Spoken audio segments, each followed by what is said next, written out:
దేవుని నామమునకు మహిమ కలుగును గాక. ప్రభుని మనం స్తుతించుదాం. హల్లెలూయా, హల్లెలూయా. ప్రభు సన్నిధిలో చక్కని సమయాన్ని మనం కలిగి ఉంటున్నాం. దేవుని వాక్యంలో నుండి రోమా పత్రిక 15వ అధ్యాయము 14వ వచనాన్ని మనం ధ్యానం చేస్తున్నాం. నా సహోదరులారా, మీరు కేవలం మంచివారు అనే అంశాన్ని గురించి మనము ధ్యానం చేస్తున్నాం. కేవలము మంచివారు, అన్ని పరిస్థితుల్లో మీరు మంచివారు, అన్ని సమయాల్లో, అన్ని పరిస్థితుల్లో మీరు మంచివారు అన్న విషయాన్ని దేవుని వాక్యం తెలియజేస్తుంది. మనం ఆ విధంగా ఉండాలి, ఆ విధంగా ఉండాలి. దేవుని వాక్యంలో సామెతల గ్రంథములో ఒక వాక్యాన్ని మనం చదువుకుందాం. సామెతల గ్రంథము 14వ అధ్యాయము 19వ వచనాన్ని చూస్తే, చెడ్డవారు మంచివారి ఎదుట, భక్తిహీనులు నీతిమంతుల తలుపు నొద్ద వంగుదురు అనే మాట మనకు కనబడుతుంది. మంచితనము ఎటువంటి ఆ స్థితిని కలుగజేస్తుందో దేవుని వాక్యంలో మనం చూస్తున్నాం.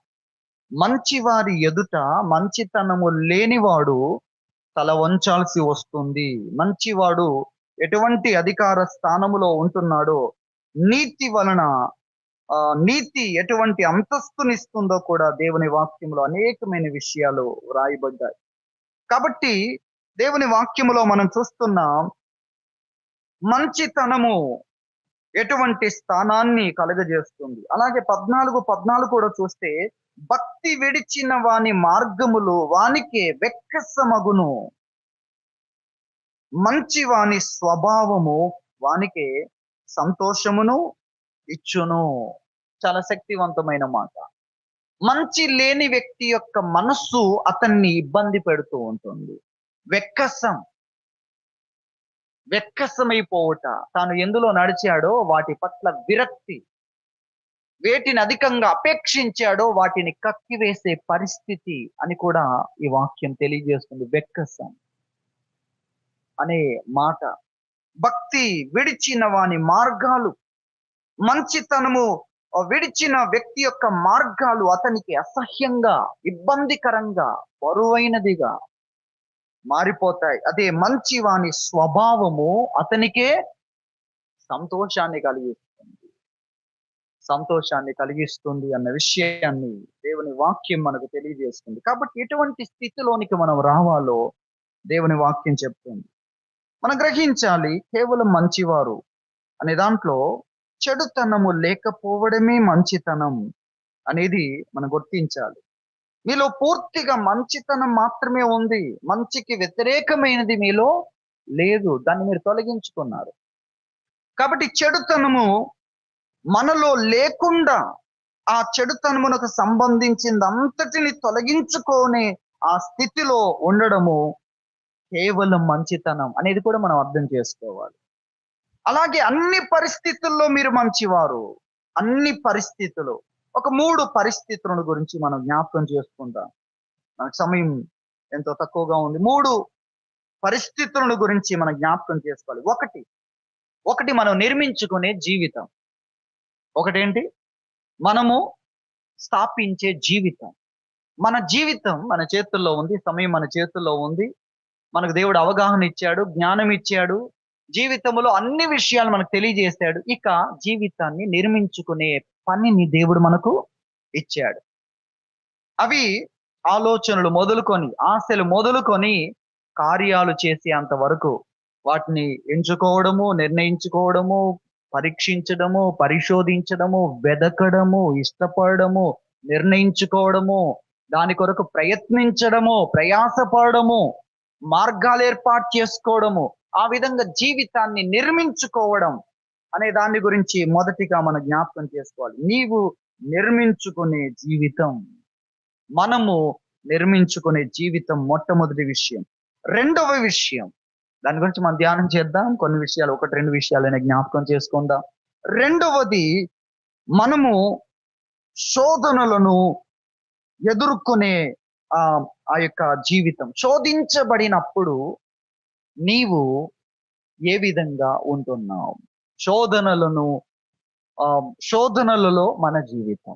శోధించబడుతున్నప్పుడు, చెడుతనము తప్పుడు మార్గాల్లోనికి లాగబడుతున్నప్పుడు, పరీక్షించబడుతున్నప్పుడు, పరీక్షలకు గురవుతున్నప్పుడు మన జీవితం. మొదటిది మనం నిర్మించుకునే జీవితం. సమయం దేవుడు మనకి ఇచ్చాడు, జ్ఞానాన్ని ఇచ్చాడు, అవకాశాన్ని ఇచ్చాడు, దేవుడు వాగ్దానాలు ఇచ్చాడు. అలాగే ప్రేమించే కుటుంబాన్ని ఇచ్చాడు, సహకరించే వారిని ఇచ్చాడు. ఈ విధంగా అనేకమైన విషయాలు మనం కలిగి ఉన్న తర్వాత జీవితము పూర్తిగా మన చేతుల్లో పెట్టేశాడు. అటువంటి సమయం ప్రతి వ్యక్తికి ఉంది. ఇప్పుడు నువ్వేం నిర్మిస్తావు? సమయం నీది, స్వతంత్రత నీది, అన్ని నీవే.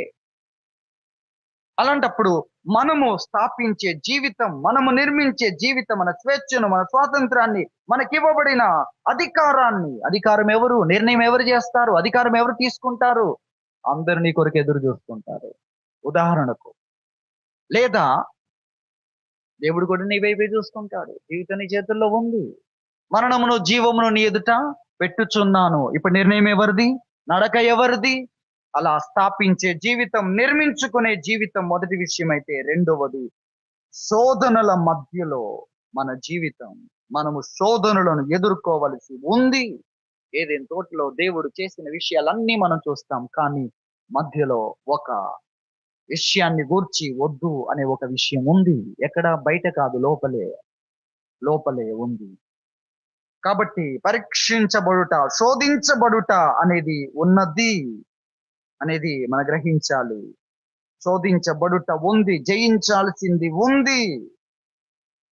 వాటి మధ్యలో మన పరిస్థితి, మన జీవితం ఏ విధంగా ఉంది? చివరిగా మనందరికీ తెలుసు, శ్రమలు.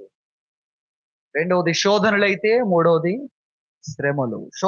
శ్రమలు ఎక్కువగా మనం జ్ఞాపకం చేసుకుంటాం. నిజమే, ఇవే ప్రాముఖ్యం. ఒకటి శోధనలు, రెండు శ్రమలు. కానీ ఈ రెండిటి మధ్యలో శోధనలు రాకముందు, శ్రమలు రాకముందు నీ యొక్క సాధారణమైన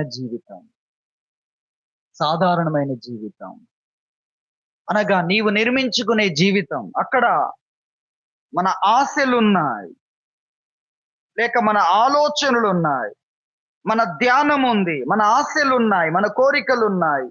మనము వెతకడం ఉంది, వెతుకుతున్నాం.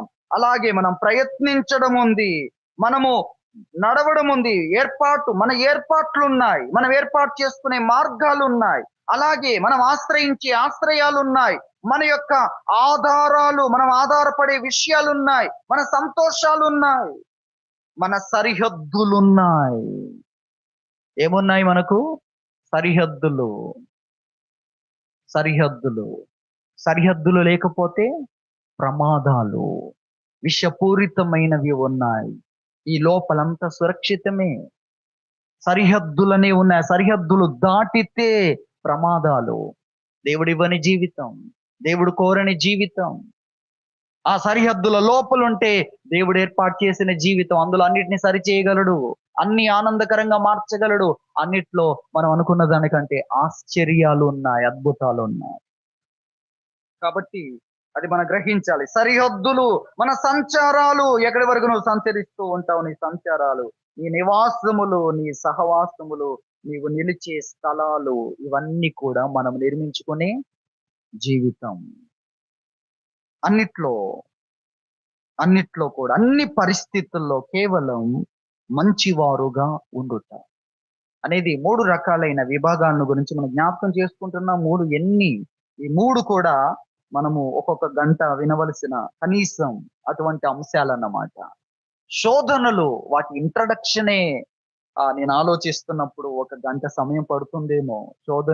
ఆ శోధనల గురించి అడిగే ప్రశ్నలు కూడా చూడండి. ఈ రోజున ఆ చెట్టెందుకు, ఆ ఏదైనా తోట్ల ఆ చెట్టెందుకు, ఇప్పటికీ అడుగుతున్న ప్రశ్నల్లో అనేకులకు దేవుడు పరీక్షల గుండా కొన్నిటిని జయించడానికి కొరకు ఏర్పాటు చేశాడు. మన స్థానాన్ని నిర్మించుకోవడానికి, మనం ఎటువంటి వారమో కనపరుచుకోవడానికి.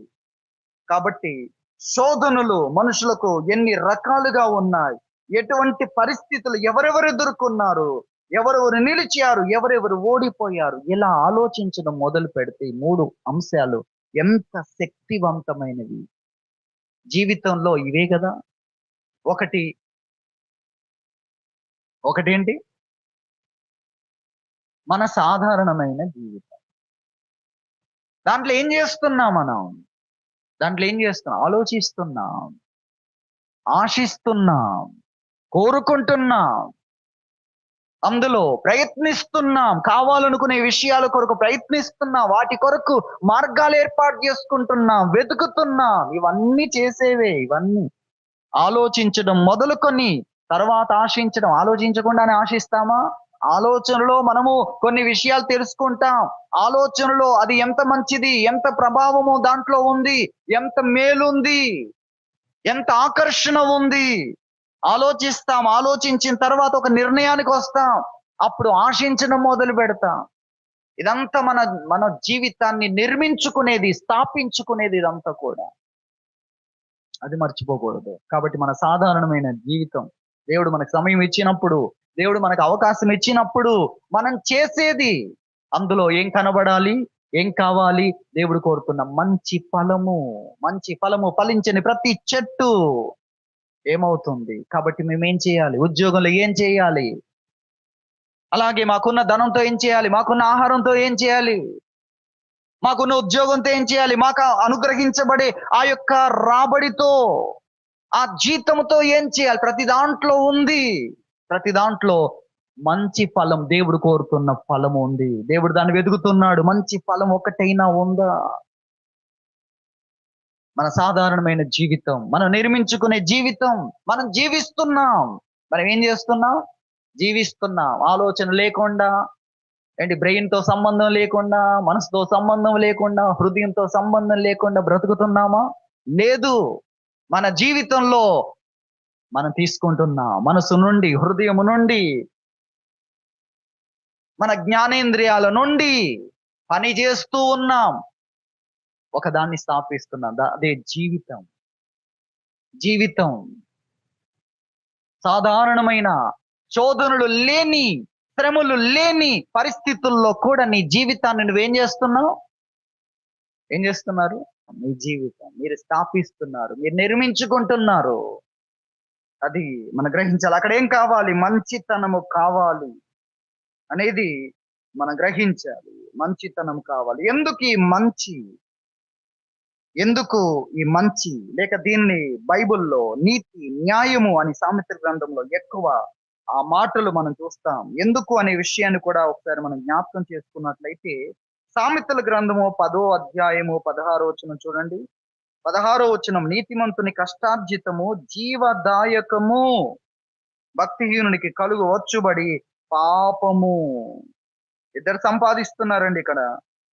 ఇద్దరు కష్టపడుతున్నారు. ఒక వ్యక్తికి ఏమో జీవం వస్తుంది, ఒక వ్యక్తికి ఏమో శాపం వస్తుంది. పాపం అంటే శాపం. చూసారా?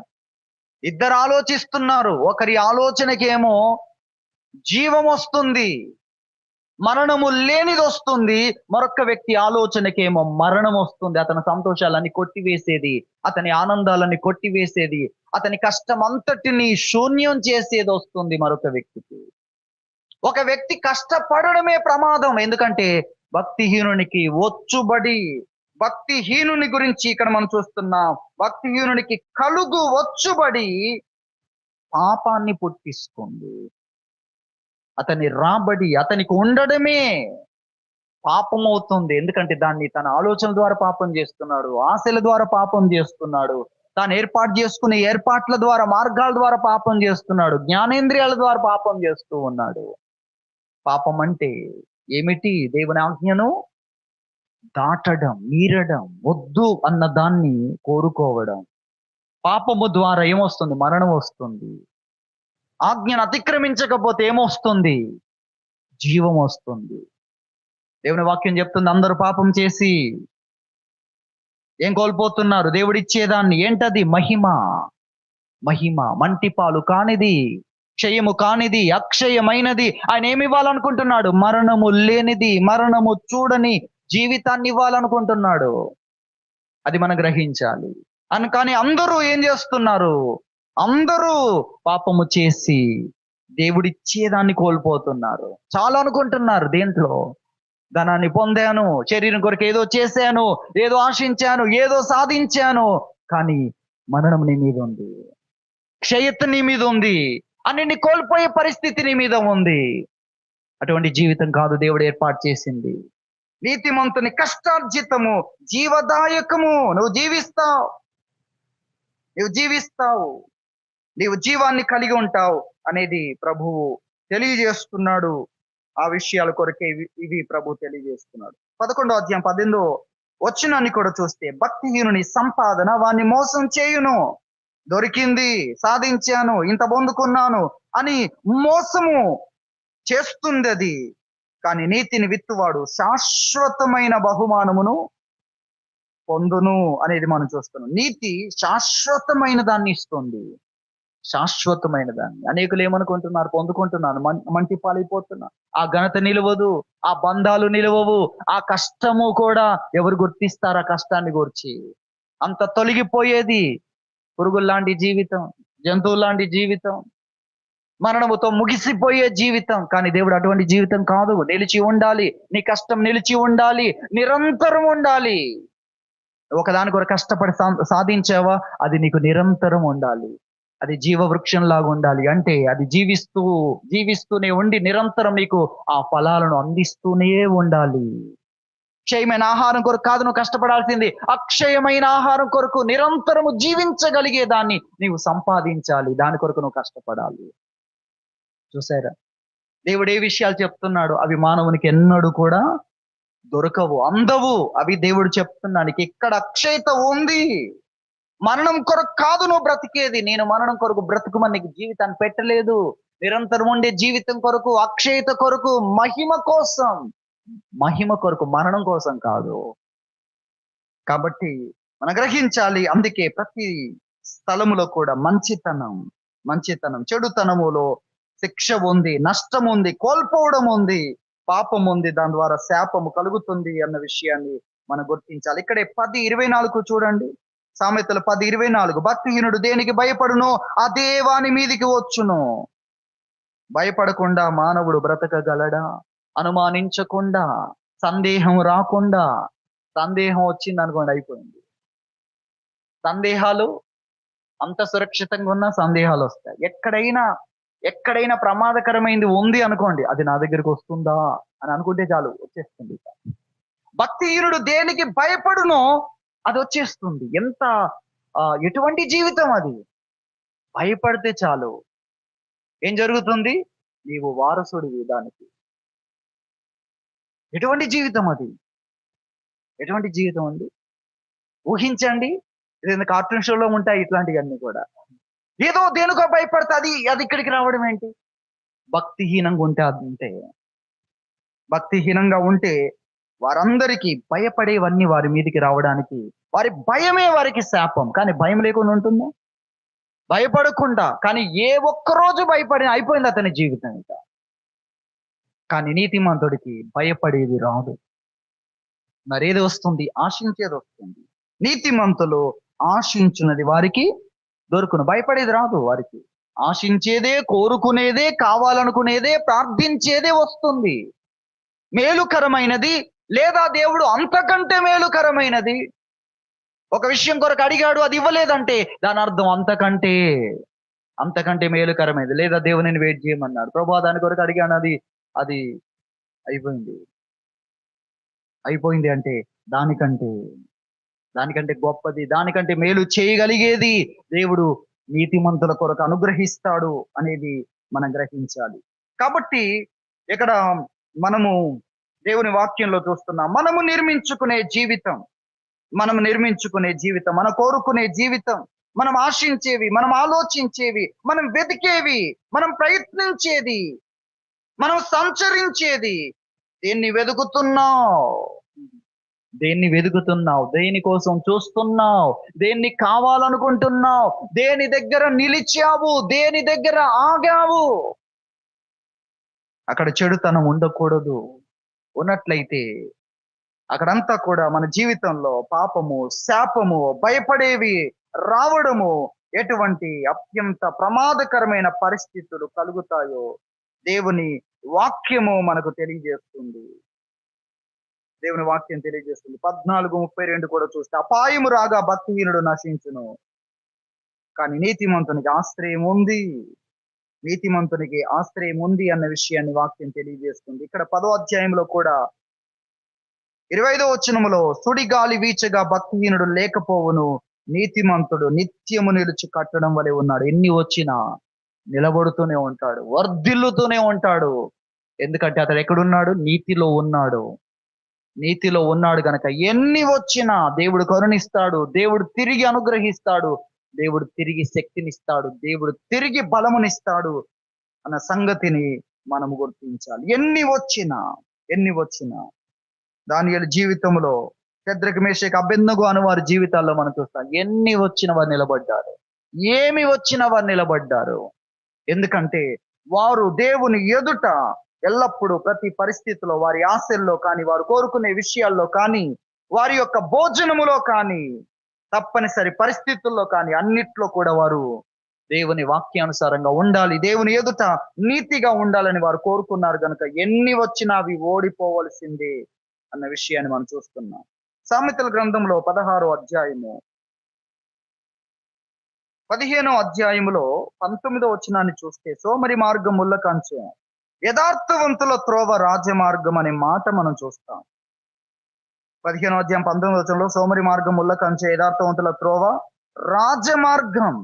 16వ అధ్యాయము 17వ వచనం చూస్తే, చెడుతనమును విడిచి నడుచుటయే యథార్థవంతులకు రాజమార్గం.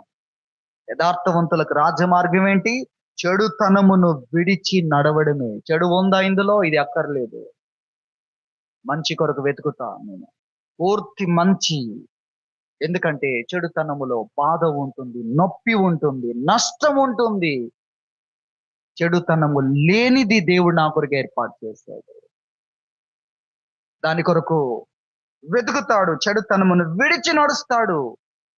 చెడుతనమును విడిచి, ఎందుకంటే తన ఆశ, తన నిరీక్షణ దేవుడు నా కొరకు గొప్ప వాటిని, శ్రేష్టమైన వాటిని ఏర్పాటు చేశాడు అని అతడు చెడుతనమును విడిచి నడుస్తాడు.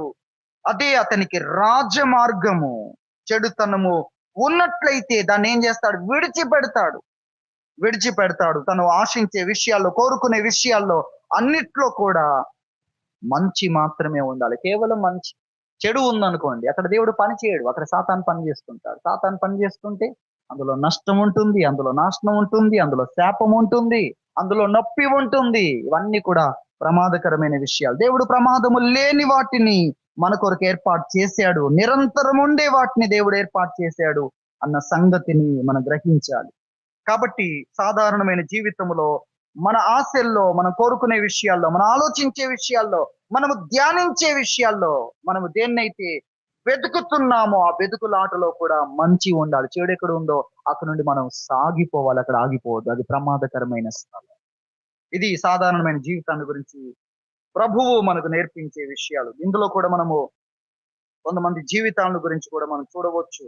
వారి జీవితాల్లో ఉన్న అవసరతల కోసం వారు ఎటువంటి శ్రేష్టమైన మార్గాన్ని ఏర్పాటు చేసుకున్నారు. ఆ మార్గాన్ని ఏర్పాటు చేసుకున్నప్పుడు సమస్య కలిగిన అక్కడి నుండి వెళ్ళిపోయారు. ఇందులో చెడు ఉంది అని వారికి చిట్ట చివరి సమయంలో తెలిసింది. అప్పుడు ఏం చేశారు? వదిలిపెట్టారు దాన్ని. చెడుతనమును విడిచి నడుచుటే యథార్థవంతులకు రాజమార్గం అనేది దేవుని వాక్యం తెలియజేస్తుంది. అలాగే రెండవదిగా మనకు కలిగే శోధనల గుండా మనం వెళ్ళాల్సి ఉంది. ఏంటా శోధనలు? మన అవసరాలే, మన ఆశలే, మన ఆలోచించే విషయాలే. శోధనలు అంటే ఏవో ఈ భూమి మీద లేనివి కాదు. మన శరీరానికి ఏమి తిందుమో, ఏమి త్రాగుదుమో, ఏమి ధరించుకుందుమో, అలాగే ఉండడానికి నివాసం కొరకు, అలాగే ఉద్యోగం కొరకు, అలాగే సౌకర్యాల కొరకు, ఇవే శోధనలు అంటే. కావలసిన విషయాలే, మానవునికి కావలసిన విషయాలే. ధనమును గురించిన శోధనలు. అలాగే పురుషుడికి స్త్రీ కావాలి, స్త్రీకి పురుషుడు కావాలి, స్త్రీ పురుష సంబంధాలనే ఉన్నాయి, వాటిని గురించే శోధనలు, వాటిని ఏర్పాటు చేసుకోవడంలో శోధనలు. అలాగే ఏర్పాటు చేసుకున్న తర్వాత వారు నమ్మకస్తులుగా జీవించడం అనే విషయంలో వారు ఎదుర్కొనే శోధనలు. అలాగే ఘనత కోసము మనుషులు అవలంబించే మార్గాలు, ఆహారం కొరకు, వస్త్రముల కొరకు మనుషులు అనుసరించే విధానాలు, వీటన్నిటిలో కూడా శోధనలు ఉన్నాయి. దేవుని మార్గాలు ఉన్నాయి, అలాగే సాతాను శోధించే విషయాలు కూడా ఉన్నాయి. ఇది మనం గమనించాలి. శోధనలో మనం ఏ విధంగా ఉన్నాం, శోధించబడుతున్నప్పుడు మనం ఏ విధంగా ఉన్నాం, శోధనకు గురవుతున్నప్పుడు ఇందులో చెడుతనం ఉంది అనుకున్నప్పుడు మన హక్కు నుండి వెళ్ళిపోతున్నామా, దాన్ని అసహించుకుంటున్నామా, దాన్ని విడిచిపెట్టి దానికి దూరంగా వెళ్తున్నాం. ఎందుకు? ఇందులో చెడుతనం ఉంది, దేవుడు ఏర్పాటు చేసింది కాదు అనే విషయము. ధనము విషయంలో మనుషులు ఏం చేస్తున్నారు? ఆకాను అనే వ్యక్తి ఏం చేశాడో దేవుని వాక్యంలో మనం చూస్తాం. ఒక దగ్గర బంగారము దొరికింది, ఒక దగ్గర ఆ బంగారముతో ఆ మంచి షీనారు వస్త్రం దొరికింది అతనికి. అక్కడ చెప్పాడు యెహోషువ, ఈ స్థలములో ఉన్నదంతా శాపగ్రస్తమైంది, దాన్ని ముట్టుకోకూడదు, అది మీ జీవితాలు తలకిందులు చేస్తుంది అని చెప్పినప్పుడు దాన్ని ధనముగా చూశాడు, దాన్ని మంచి బంగారము వస్త్రముగా చూశాడు. అతడు అత్యంత విలువైన వస్త్రముగా, రాజులు ధరించగలిగిన వస్త్రముగా అతడు చూశాడు. కానీ అది శాపగ్రస్తమైనది, అది నీ జీవితాన్ని తలక్రిందులు చేస్తుంది అన్న విషయాన్ని గ్రహించలేదు. కలుషితమైన విషయాలు, కలుషితమైన ఆహారం, కలుషితమైన నీళ్లు చూడండి, అవి ఎలా ఉంటాయి? నీళ్ళలాగానే ఉంటాయి. కలుషితమైన ఆహారం ఎలా ఉంటుంది? పైన బొద్దింక కనబడుతూ, పైన బల్లి కనబడుతూ, బల్లి తోక కనబడుతూ, లేక మనము తినలేని అసహించుకునేవి మన శరీరములో అంత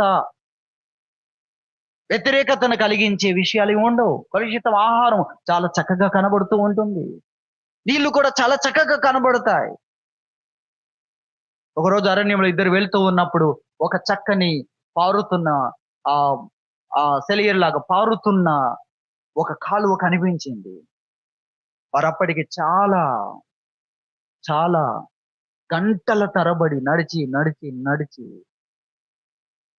నోరు ఎండిపోయి నీళ్ళ కొరకు ఎదురు చూస్తున్న పరిస్థితిలో, అందులో మొదటి వ్యక్తి అంటున్నాడు, ఈ నీళ్లు ఎక్కడి నుండి వస్తున్నాయి మనం చూడాలి.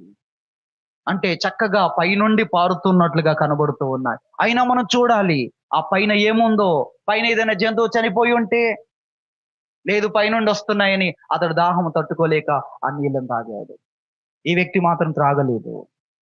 ఈ వ్యక్తి వాటిని వేడి చేసుకొని త్రాగే అంతవరకు నేను ఇక్కడే ఓపికతో ఎదురు చూస్తాను అనుకున్నాడు. ఇక రెండో వ్యక్తికి కొంత సమయం తర్వాత కడుపులో తిప్పడం ప్రారంభమైంది. ఆ తర్వాత అతడు వాంతులు చేసుకోవడం మొదలైంది. ఎటువంటి పరిస్థితి? అసలే నీళ్లు లేని పరిస్థితి, ఉన్నవన్నీ కూడా తగ్గిపోయిన పరిస్థితి. ఇటువంటి పరిస్థితుల్లో జరగకూడనివన్నీ జరగడం మొదలయ్యాయి. ఒకవైపు కడుపు తిప్పుతుంది, నొప్పి, నిలబడలేక కుప్పకూలిపోతున్నాడు. మరొక వైపు లోపలున్న ద్రవాలన్నీ ఏ రూపములో కావాలంటే ఆ రూపములో తొలగిపోతున్నాయి. అవి లోపలున్న శక్తికి సంబంధించినవన్నిటితో పాటుగా ఒకవైపు సొమ్మసిల్లిపోతున్నాడు, మరొక వైపు నొప్పిని తట్టుకోలేకపోతున్నాడు. ఎటువంటి పరిస్థితి చూడండి. కాబట్టి మనం గ్రహించాలి, శోధనలు అనేవి ఎటువంటి దేవుని ఏర్పాట్లు అద్భుతమైనవి, ఉత్తమమైనవి. అక్కడ నీ క్షేమం తలక్రిందులయ్యేది ఉండదు, అక్కడ నీ సంతోషం అధికమవుతుంది, అక్కడ నీవు దైవ భక్తిలో ఎదుగుతూ ఉంటావు, నమ్మకత్వాన్ని కలిగి ఉంటావు, సాక్ష్యాన్ని కలిగి ఉంటావు, స్వేచ్ఛగా ఉంటావు, స్వతంత్రంగా ఉంటావు, ఇంకా స్వేచ్ఛగా దేవుణ్ణి సేవిస్తూ ఉంటావు. దేవుని ఏర్పాట్లు అలాంటివి. కానీ దేవుని ఏర్పాట్లను ప్రక్కన పెట్టి శోధనలకు గురైన వారి జీవితాన్ని చూడండి. ఏం సాధించారు వాళ్ళు? ఏం పొందుకున్నారు? ఏంటి వారి జీవితంలో పొందుకున్నది? ఏమి సాధించగలిగారు? దేన్ని చేయగలిగారు? ఎవరికి ఉపయోగకరంగా ఉన్నారు? అసలు వారి జీవితం వారికి ఫలభరితంగా ఉందా? నన్ను గ్రహించాలి. శోధనలో మనం మంచిని మాత్రమే చూడాలి. మంచి లేని పరిస్థితిని దేవుడు మనకు జ్ఞాపకం చేసినప్పుడు అక్కడ ఆగిపోవాలి. అప్పుడు సురక్షితంగా ఉంటాం. ఎందుకంటే దాటలేదు కదా, మనం దాటలేదు. ఎక్కడైతే చెడు కనిపించిందో అక్కడే మనం ఏమయ్యాం? ఆగిపోయాం. కాబట్టి మనము సురక్షితంగా ఉంటాం. మనకే నష్టం జరగదు, జరగదు. ఎందుకంటే మనం దాన్ని దాటలేదు. చెడు తెలిసి దాన్ని ఆశించలేదు, అక్కడ ఆగిపోయాం. దాన్ని దాటలేదు, అది కావాలనుకోలేదు. అది మనం గ్రహించవలసిన వారమై ఉంటున్నాం. ధనం విషయంలో మనుషులు ఏ విధంగా ఉన్నారు అని సప్పిరాల గురించి విన్నాం. ధనమును కొంత దాచుకున్నారు. వారి జీవితం ఏమైపోయింది? దాని అర్థం ఏంటి? దేవుని శోధించావు, దేవుని పరిశుద్ధాత్మను శోధించావు. ఆజ్ఞాతిక్రమం పాపమునకు జీతం ఇప్పుడు ఇవ్వాలి. జీతం ఏంటి? మరణం. పాపానికి జీతం ఏంటి? మరణం. సమయం అయిపోయింది. ఇంకా దేవుడు కృపనిస్తాడు, ఇంకా బలపరుస్తాడు, ఇంకా శక్తినిస్తాడు, ఇంకా కార్యాలు చేస్తాడు, ఇంకా ప్రేమిస్తాడు. ఆయన ప్రేమ, ఆయన ఒక్కడి ప్రేమ చాలు. అన్నిటినీ చేస్తుంది, అన్నిటినీ సమకూరుస్తుంది, లేని వాటిని కూడా మన జీవితంలో తీసుకొస్తుంది. ఆయన ఒక్కడు అనుకుంటే లేనివన్నీ కూడా మనము అందుకోలేని మన ఆశల సౌధము మన ముందుకొచ్చి నిలబడుతుంది. ఎటువంటి ఆశ్చర్యం మీరు ఆలోచించండి. అది మనం ఇక్కడ రెండవదిగా నేర్చుకుంటున్న విషయం. శోధనలను మనం జయించవలసిన వారమై ఉంటున్నాం. జయించువాడు, సార్థి సంఘంతో చెప్తున్నాడు, జయించువాడు నాతో ఉంటాడు, నాతో సంచరిస్తాడు, తెల్లని వస్త్రములు ధరించుకుంటాడు. ఎవరు? జయించువాడు. ఆ విషయాన్ని గురించి దేవుని వాక్యములో మనం చూస్తున్నాం. జయించువాడు జీవ గ్రంథంలోని అతని పేరు ఎంత మాత్రము తుడుపు పెట్టక. జయించావు గనక తుడుపు పెట్టను. ఓడిపోతే బుద్ధి కలిగిన కన్యకలతో ఉన్న బుద్ధి లేని కన్యకలు అయిపోతారు. దీపం ఆరిపోతుంది. ఏది గొప్ప అనుకున్నావో, ఏది నాకుంది అనుకున్నావో, దేవుని రాజ్యం నాది అనుకున్నది ఇప్పుడు ఏమవుతుంది? ఆరిపోతుంది. ఎవరికి? ఆ 10 మంది దేవుని రాజ్యం కొరకే. మనుష్య కుమారుని, ఆ యొక్క పెళ్లి కుమారుని ఎదుర్కోవడానికి రావడానికి వారు సమర్పించుకున్నారు. కానీ ఇప్పుడు దీవిటి ఆరిపోతుంది. ఏది రక్షణ అన్నావో అది ప్రమాదంలో పడి, ఏది పరిశుద్ధత అన్నావో అది ఇప్పుడు నీకు ప్రమాదంలో పడింది. ఏది నీతియో అది ఇప్పుడు ఆ దీపం ఆరిపోతుంది. కొన్ని కార్యక్రమాల ద్వారా, ఆశించుట ద్వారా, కోరుకునుట ద్వారా, కొన్ని పనులు, బుద్ధి కలిగిన వారు చేసే పనులు కాకుండా ఆ స్థానములో వేరే వచ్చాయి. ఏమొచ్చాయి? బుద్ధి లేని వచ్చాయి. కాబట్టి వారు సిద్ధపడుతూ ఉన్నారు. వీరేమో సిద్ధపాటును కోల్పోయారు. ఏది ఘనత అనుకున్నావో, ఏది గొప్ప అనుకున్నావో అది ఇప్పుడు నీ జీవితంలో ఉండకుండా పోయింది. ఎటువంటి పరిస్థితి? మత్తయి సువార్త 25వ అధ్యాయం బాగా ధ్యానించాలి. అందులో 3 రకాల తీర్పులు ఉన్నాయి. మొదట బుద్ధి కలిగిన కన్యకలు, బుద్ధి లేని కన్యకలు, 10 మంది కన్యకలను గురించిన విషయం ఉంది, వారి పరలోక రాజ్యం కొరకే. రెండవదిగా సేవకులకు సంబంధించి పరిచర్య చేసే వారికి సంబంధించిన విషయాలు మనం ధ్యానించవచ్చు. మూడవదిగా ధవల సింహాసనం మీద తీర్పు, ప్రజలందరి కొరకైన తీర్పు. అవన్నీ ఆ అధ్యాయం మొత్తము కూడా రాకడకు సంబంధించిన విషయాలు. కాబట్టి రెండవదిగా నేర్చుకుంటున్న శోధనలు జయించాలి. మన అవసరాలే, మన ఆశలే, మన ఆలోచనలే, కానీ వాటి కొరకు దేవుడు మంచి వాటిని ఏర్పాటు చేశాడు. అందుకొరకు మంచి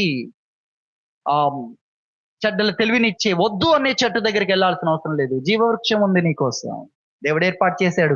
దీన్ని నువ్వు నిరభ్యంతరంగా తిను, ఇందులోనే జీవిస్తావు, ఇందులో నాతో సంబంధం కలిగి ఉంటావు, నా నుండి అన్నిటిని పొందుకుంటావు నువ్వు. దానికి బదులు సాతాను ఏం చూపిస్తాడు? మంచి చెడ్డలు తెలివినిచ్చే చెట్టును చూపిస్తాడు. దానివల్ల దేవుడు వద్దన్నాడు. దేవుడు దూరం అవుతే సాతాను ఏం చేశాడు నీకోసం? ఆలోచించండి. దేవుడు మన కొరకు ఎటువంటి జీవితాన్ని ఏర్పాటు చేశాడు. కాబట్టి మనము జయించాలి. ఆ శోధనలను మనం జయిస్తే జీవ గ్రంథములో నుండి అతని పేరు ఎంత మాత్రము తుడుపు పెట్టబడదు. ఎందుకంటే జయించాడు. ఓడిపోతే తుడుపు పెట్టబడే పరిస్థితులు. ఏ దివిటి వెలిగించాడో అది ఆరిపోయి, దివిటి ఉంటేనో నన్ను ఎదుర్కోవచ్చు, అది ఇప్పుడు ఆరిపోతుంది. చూసారా? కాబట్టి మనం గ్రహించాలి, ఈరోజు మనం ఎక్కడున్నాం, ఎవరితో ఉన్నాం, అది మనం గ్రహించాలి. మన శోధనలను మనం జయించాలి. ధనము కొరకు, స్త్రీ పురుష సంబంధాల కొరకు, ఘనత కొరకు, ఆహారం కొరకు, వస్త్రాల కొరకు ఎంతమంది తప్పిపోయారు. ధనం కొరకు ఆకాను తప్పిపోయాడు, అననీయ తప్పిపోయాడు, ఇస్కరియోతు యోధా తప్పిపోయాడు. మనం చూస్తున్నాం. అందుకే మీకు ఉన్న దాంతో తృప్తి చెందండి, దేవుడు ఎంతైనా ఇస్తాడు. అలాగే ఎంత ఇచ్చినా నువ్వు పట్టుకొని వెళ్ళలేవు. దేవుడు అక్కడ తన చేతిలో అక్కడ నీ కొరకు ఏర్పాటు చేసుకున్నాడు.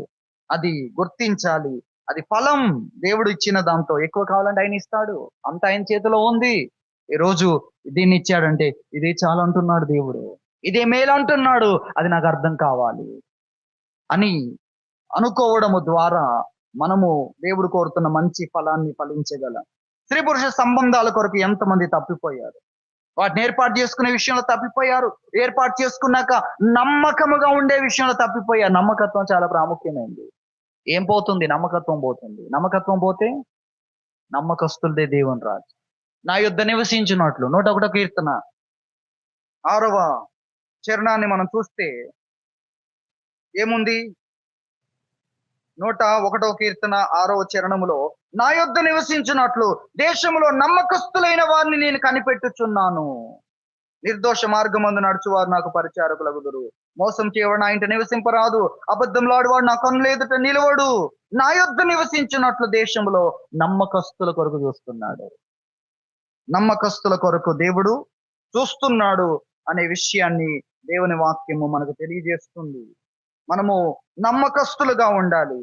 ఎవరైతే విశ్వాసఘాతకులుగా ఉంటున్నారో వారి కొరకు, విశ్వాసఘాతకుల కొరకు నీళ్లు లేని స్థలములో ఆయన వారిని పడవేస్తాడని వాక్యం చెప్తుంది. 68వ కీర్తన 6వ చరణాన్ని చూస్తే దేవుడు ఏకాంగులను సంసారులుగా చేయవాడు, ఆయన బంధింపబడిన వారిని విడిపించి వారిని వర్ధిల్ల చేయవాడు గాని అని చెప్పినట్టుగా విశ్వాసఘాతకులు నిర్జల దేశమందు నివసించుదురు.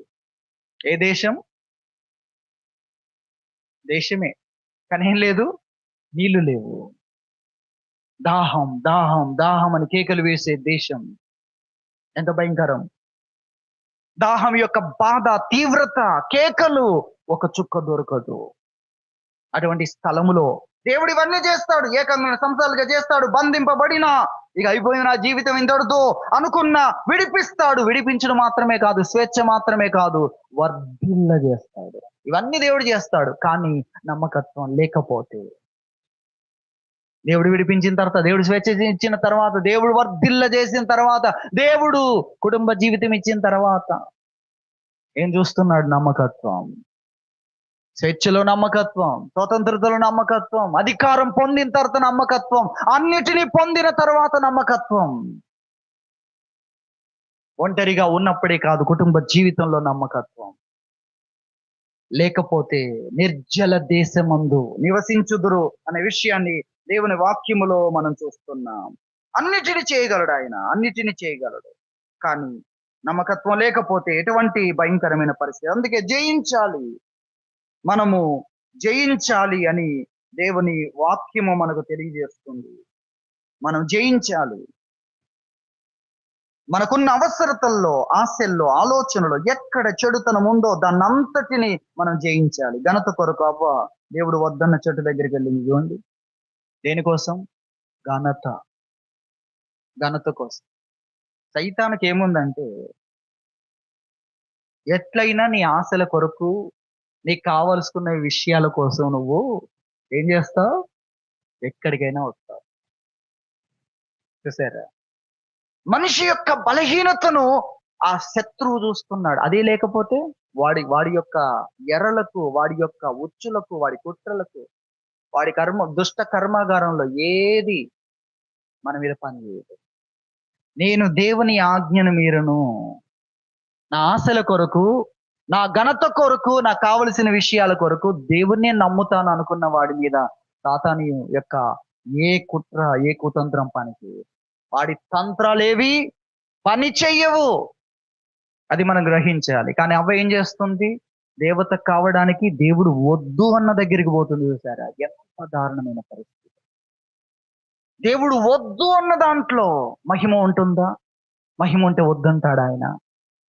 ఆలోచించండి. మన కోసమే కదా, మన మేలు కోసమే కదా ఆయన, మన మేలు కోసమే కదా సిలువలో చూడండి మన పాపం అంతటిని తన మీద వేసుకున్నాడు. మన శిక్షనంతా, ఒక శిక్ష కూడా ఉండడానికి వీల్లేదు. ఆయన ఎంతటి ప్రేమను చూపించాడో మనం చూస్తున్నాం. సమస్తాన్ని, తనకున్న సమస్తాన్ని ఇచ్చి వేశాడు మన మేలు కొరకు, మన క్షేమము కోసం. కాబట్టి దేవుడు వద్దు అన్న విషయాల్లో ఎటువంటి భయంకరమైన పరిస్థితి ఉందో అందులోకి వెళ్ళిన వారు, ధనం నాశించిన వారు.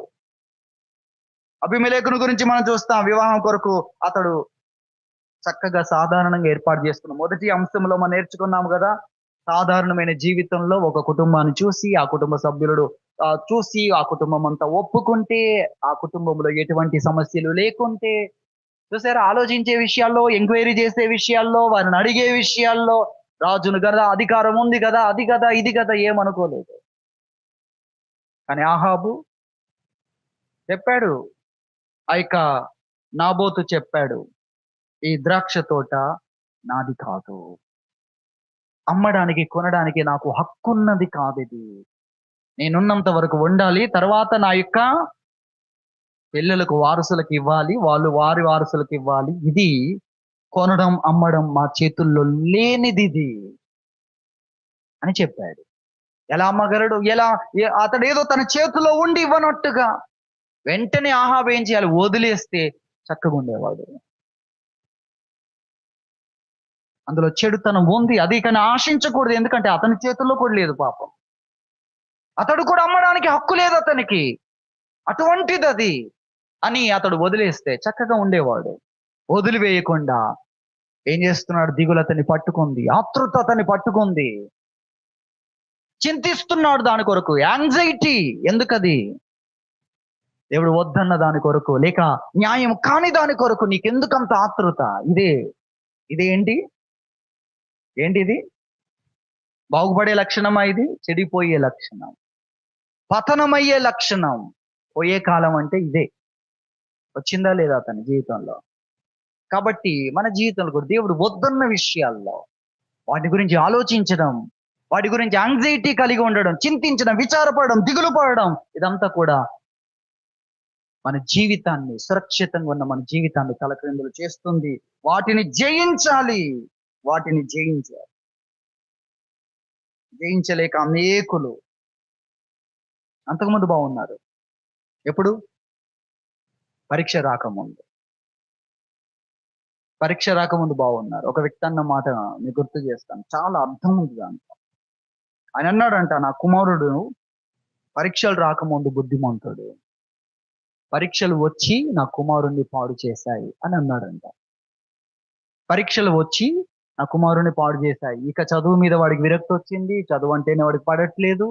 అంతకుముందు చదువు అంటే వాడికి ఇష్టము, పుస్తకాలు అంటే ఇష్టము, రాసుకోవడం ఇష్టము, పుస్తకాలు పట్టుకోవడం ఇష్టము, చదవడం ఇష్టం. ఇప్పుడేమో పరీక్ష తప్పంటారా? అవును, చాలా మంది జీవితాల్లో అలాగే ఉంది కదా. ఇది లేకపోతే బాగుండు.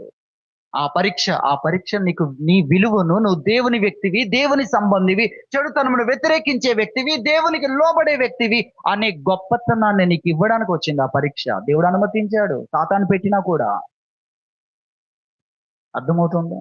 కానీ అనేకుల జీవితాలు ఆ పరీక్ష తర్వాత కోలుకోలేదు. ఏం కాలేదు?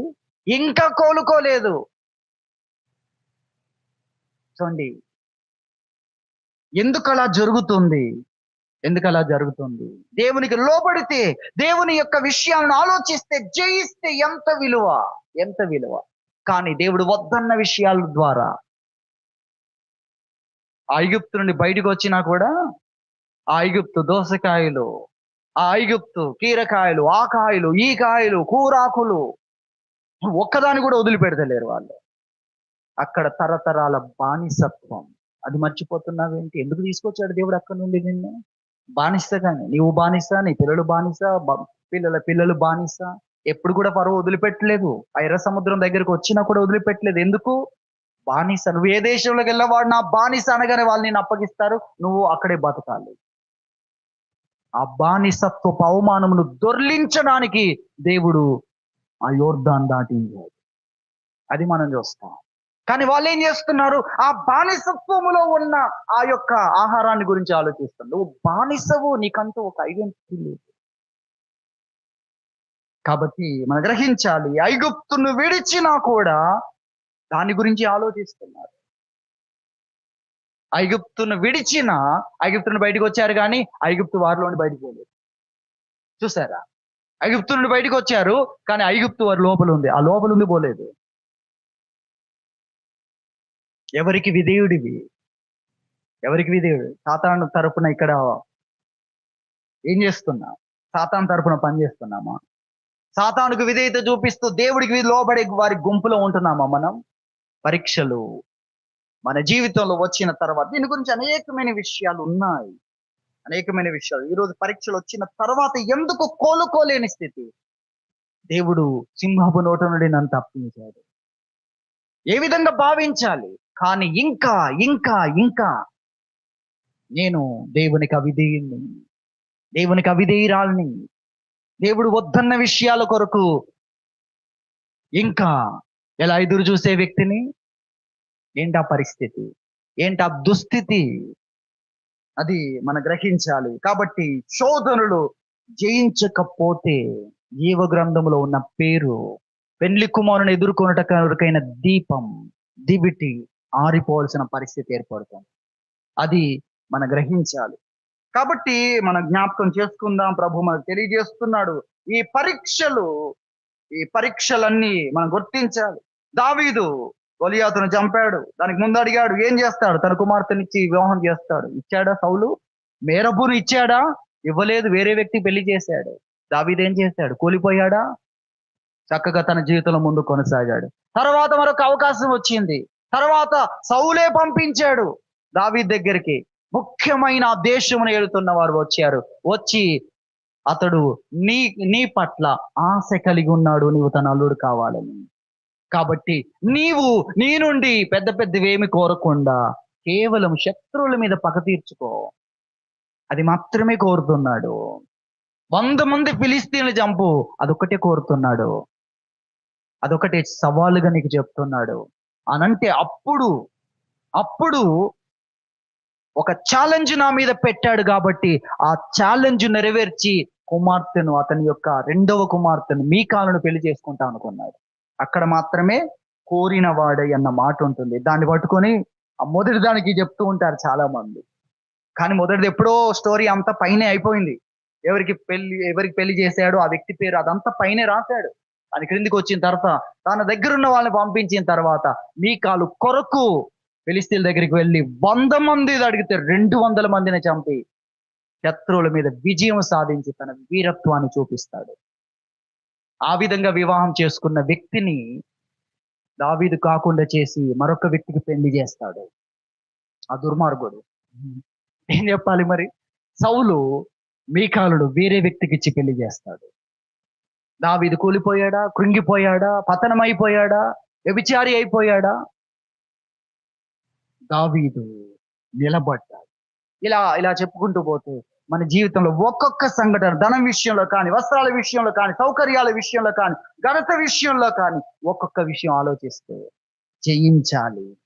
జయించిన కొలదిగా దేవుని రాజ్యములో మన పేరు ఉన్నతమైనది అవుతుంది. కొత్త పేరు మనకు దేవుడు అనుగ్రహిస్తాడు. జయించాలి. శోధనలో మన జీవితం మంచితనము కలిగి ఉండాలి అనేది ప్రభు తెలియజేస్తారు. ఎక్కడైతే శోధన కనిపిస్తుందో, ఎక్కడైతే అబీమెలెకు గురించి మనం విన్నాము కదా, అతడికి చక్కగా చూశాడు, కుటుంబంని అడిగాడు. కుటుంబంలో ఒక్కొక్కరిని అడిగాడు, అమ్మా నీకు ఇష్టమేనా వివాహం చేసుకోవడం? ఇష్టమే ఆమె చెప్పింది. అన్ని జరిగిపోయాయి. కానీ తీరా సమయానికి అతనికి తెలిసింది ఇందులో సరైంది లేదని తెలిసింది. అప్పటికి ఆశలు చాలా దూరం వెళ్ళిపోయాయి. ఎందుకంటే ఒప్పందాలు జరిగిపోయాయి కదా. కానీ ఎంత దూరం వెళ్ళినా మనసును కట్టడి చేయగలిగిన శక్తి దేవుడు ఇచ్చాడు. దేవుడు ఏమి ఇచ్చాడో తెలుసా? దేవుడు ఇచ్చాడు. అందుకే సహింపగలిగినంతకంటే ఎక్కువ శోధన రానివ్వడు. నీకు ఆ శక్తి ఉంది. దేవుడు లెమ్మంటే 38 సంవత్సరాల నుండి పడి ఉన్నా నువ్వు లేవాల్సిందే. దేవుడు రమ్మంటే కుళ్ళిపోయిన దేహమైన జీవాన్ని సంతరించుకొని అలాగే చక్కని ఆరోగ్యముతో కలకలలాడుతూ బయటికి రావాల్సిందే ఆయన రమ్మంటే. అర్థమవుతుంది కదా? దేవుడు ఒకటి చేయమంటే మనకు ఆ శక్తి ఉండి మనం ఓడిపోతున్నాం. చేయగలిగింది ఉండి 1 తలాంతు తీసుకొని 10 తలాంతులు సంపాదించాడు. 1 మీన తీసుకొని 10 మీనాలు సంపాదించాడు. కానీ ఒకడైతే 1 మీన తీసుకొని దాన్ని కనీసం ప్రారంభించకుండా తవ్వి పెట్టినట్టు దాచిపెట్టేశాడు. దాన్ని పని చేస్తే కదా ఏ కష్టం చేసినా లాభమే దొరుకుతుంది అని వాక్యం రాయబడి. నువ్వు కష్టపడు, నీకు లాభాన్ని దేవుడు రాసి పెడతాడు, ఇస్తాడు నీకు. అది ఈ వాక్యంలో మనం చూస్తున్నాం. మనం జయించాలి, జయించాలి, అడుగడుగునా జయించాలి, శోధనలు జయించాలి, చెడుతనములు జయించాలి. అబీమెలెకు అన్నిటిని రద్దు చేశాడు. ఇందులో చెడుతనం ఉంది గనక నాకు అక్కర్లేదు. ప్రభువుని అడిగాడు, ప్రభువా ఎక్కడైనా నేనేమైనా అందాన్ని బట్టి వెళ్ళానా, ఎలాగైనా సాధించాలి అని వెళ్ళానా, ఇతరులకు తీసుకోవాలి అని వెళ్ళానా, అసలు నేను అలా ఆలోచించానా, అలా ఆశించానా, అలాంటి జీవితం జీవించాలి నేను రాజును అనుకున్నానా? యథార్థ హృదయంతో నేను ప్రతి విషయాన్ని ఆలోచించాను. దేవుడు చెప్పాడు, అవును నువ్వు యథార్థ హృదయంతో చేశావు. ఒక యథార్థ హృదయుడు ఎలా ఆలోచిస్తాడో అలాగే నువ్వు ఆలోచించావు. నీ అధికారాన్ని బట్టి ఆలోచించలేదు, అవతల ఉన్న ఆకర్షణను బట్టి నువ్వు ఆలోచించలేదు అని దేవుడు సాక్ష్యం ఇచ్చాడు. నా సహోదరులారా, మీరు కేవలం మంచివారు. మనం మంచివారుగా ఉండొచ్చు, చెడుతనమును విడిచిపెడితే మంచివారం, చెడుతనమును విడిచి సాగితే మంచివారము, చెడుతనమును విడిచి సాగుటే యథార్థవంతులకు రాజమార్గం. మనము కూడా చెడు ఎక్కడైతే కనిపించిందో మన యొక్క సాధారణ జీవితంలో, మనం నిర్మించుకునే జీవితంలో చెడుతనం లేకుండా చూసుకోవడం, అలాగే శోధించబడే పరిస్థితుల్లో మనము శోధనలను జయించవలసిన వారమై ఉంటున్నాం. అవసరతలే, ఆశలే, ఆలోచనలే, కానీ అందులో కలుషితమైన స్థితి ఉంటే జీవితం తలక్రిందులైపోతుంది. జీవితము తలక్రిందులైపోయిన అనేకులను మనం చూడగలం. ఎంత గొప్ప వ్యక్తులు! నెబుకద్నెజరు జీవితం తలకిందులైపోయింది. వర్ధిల్లిన విస్తరించిన చెట్టులాగున్న ఒకడు మళ్ళీ ఆ దారుణ అటు వెళ్ళి ఇటు వచ్చి చూసేసరికి దాని ఆనవాళ్ళు కూడా లేవు. అటువంటి శాపగ్రస్తమైన విషయాలు ఉంటాయని ప్రభువు చెప్పాడు. అది మనము గుర్తించాలి. అనేక జనాంగాలను చూస్తాం లోకములో, బైబిల్ చరిత్రలో. ఇశ్రాయేలు రాజులు, యూదా రాజుల్లో అనేకమైన జనాంగాలు ఉన్నాయి. ఎప్పుడు ఏదైనా ఆనవాళ్ళు కూడా లేవు. ఎందుకు? వారు చెడుతనాన్ని అభ్యసించారు, చెడుతనంలోనికి వెళ్ళారు గనక. కానీ యూదులకు, దేవుని ప్రజలకు మాత్రం దేవుడు పశ్చాత్తాపపడుట అనే ఒక సూత్రాన్ని నేర్పించాడు. కాబట్టి వాళ్ళు ఎంత దూరం వెళ్ళినా, వారిని దూర దేశానికి అమ్మి వేసినా కూడా దేవుడు తీసుకొచ్చాడు. ఎందుకంటే వారిలో ఏముంది? పశ్చాత్తాపడుట, ఒప్పుకొనుట. ప్రభువా మేము న్యాయము తప్పాం, ఒప్పుకొనుట ద్వారా దేవుని కనికరమును పొందారు. దేవుడు మళ్ళీ తీసుకొచ్చి స్థాపించారు. అది ఇతరులకు లేదు. మొండితనం, కఠినత్వంలోనికి వెళ్ళారు, నశించిపోయారు. రాజ్యాలే లేకుండా, వాటి ఆనవాళ్ళే లేకుండా పోయాయి, చరిత్రలో కలిసిపోయారు. కాబట్టి మనం గుర్తించాలి, శోధనలను జయించాలి, శోధనలో మంచితనమును మనం కనపరచాలి, చెడును విడిచిపెట్టాలి, చెడు ఉంటే దాన్ని విడిచి దానికి దూరంగా మనం ప్రయాణం చేయాలి అనేది ప్రభువు మనకు తెలియజేస్తున్నాడు. చెడుతనంలోనికి వెళ్ళిన వారు అవ్వ గాని, బిలాము గాని, కయ్యూను గాని, కోరహు గాని, వీళ్ళందరి జీవితాలు తలక్రిందులైపోయాయి మనం చూస్తున్నాం. అలాగే చివరిగా శ్రమలలో మన జీవితం, శ్రమలు కూడా మన జీవితంలో భాగం. పగలు మాత్రమే కాదు, రాత్రి మన జీవితంలో భాగము. కష్టాలు, శ్రమలు, సమస్యలు భాగమే.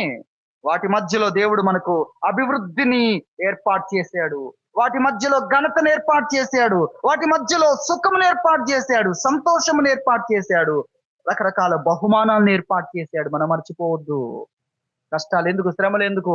దాన్ని బట్టి నువ్వు ఇతరులకు లేని ఘనతను పొందుతావు. హన్నాకు ఏదో పిల్లల్ని ఇవ్వడం